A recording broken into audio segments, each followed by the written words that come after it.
Satu kisah dalam kitab Mawaizul Usfuriyah, itu di zaman Nabi Musa alaihissalam. Ada seorang hamba yang selama hidupnya tidak pernah berbuat baik. Selama hidupnya tidak ada satupun kebaikannya. Semua kejahatan. Membunuh orang, mencuri, merampok, judi, ganggu istrinya orang. Semua kejahatan dia lakukan. Nah, ini orang waktu meninggal, Pak.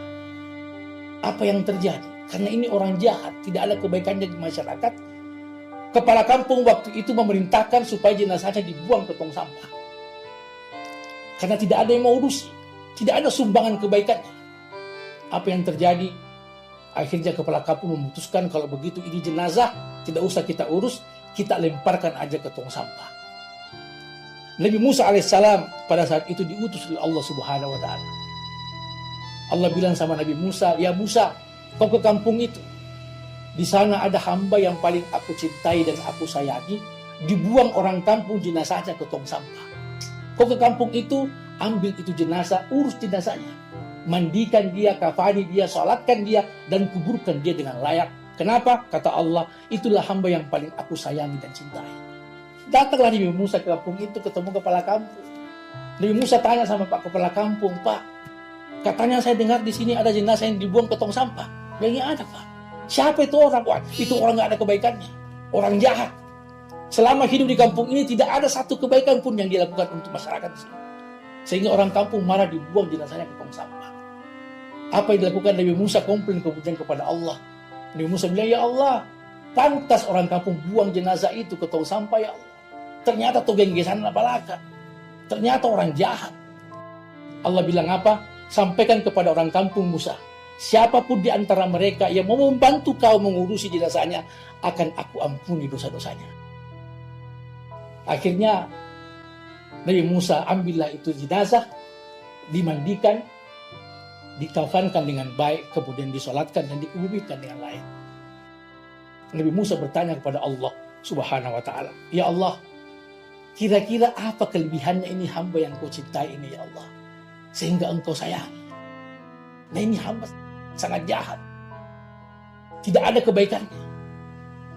Apa kelebihannya Allah sehingga engkau sayang dan engkau cintai?" Allah bilang, ada 3 hal yang membuat aku mencintai dan aku sayangi hambaku yang jahat. Apa itu? Yang pertama kata Allah, ini orang dia tahu dirinya jahat. Karena sekarang itu Pak, banyak orang jahat tidak tahu dirinya kalau jahat. Nah, ini orang dia tahu dirinya jahat. Nah, buktinya dia tahu dirinya jahat ketika ada orang yang bertamu sama dia. Ada 2 orang misalnya, satu orang jahat, satu orang baik. Ini orang pasti selalu mendahulukan orang yang baik ini. Orang jahat dimundi dia belakangan. Para togengge ditahu. Sama-sama jadi orang jahat. Itu yang pertama kelebihannya. Kemudian yang kedua kata Allah, ini orang ada doanya yang aku suka, kata Allah. Dia selalu berdoa kepada saya. Apa kata dia? Dia selalu bilang kepada Allah, "Ya Allah, mengakukah ya Allah, saya ini hambamu yang jahat. Ya Allah, aku akui saya selalu melaksanakan apa yang engkau larang, dan aku tinggalkan apa yang engkau perintahkan kepadaku. Tapi ketahui ya Allah, semua itu aku lakukan karena lemahnya imanku kepadamu. Semua itu aku laksanakan kenapa? Karena mudahnya imanku ikut godaannya setan dan iblis. Kalau seandainya karena lemahnya imanku ini ya Allah," kata ini orang jahat, "engkau masukkan aku ke neraka, maka yang paling berbahagia dalam hal ini adalah musuhmu, iblis laknatullah alaihi.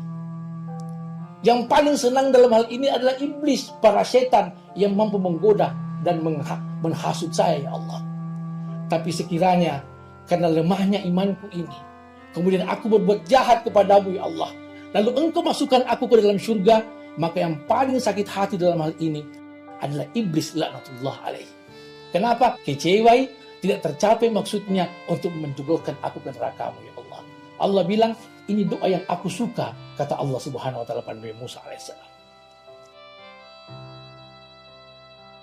Kemudian yang ketiga kata Allah, kelebihannya orang jahat ini, dia tidak pernah berputus asa dari rahmat Allah Subhanahu wa taala. Sehingga ada hadis mengatakan, Rasulullah bersabda, orang yang jahat, orang yang banyak dosanya, tapi tidak pernah putus asa dari rahmat Allah, itu lebih dekat kepada Allah daripada orang yang banyak amal ibadahnya, tapi selalu putus asa dari rahmat Allah Subhanahu wa taala. Jangan lagi ragu dengan dosa-dosa yang kita lakukan. Kenapa? Intinya adalah dosa-dosa yang kita lakukan ini, kita harus yakin bahwa senantiasa akan diampuni oleh Allah Subhanahu wa taala.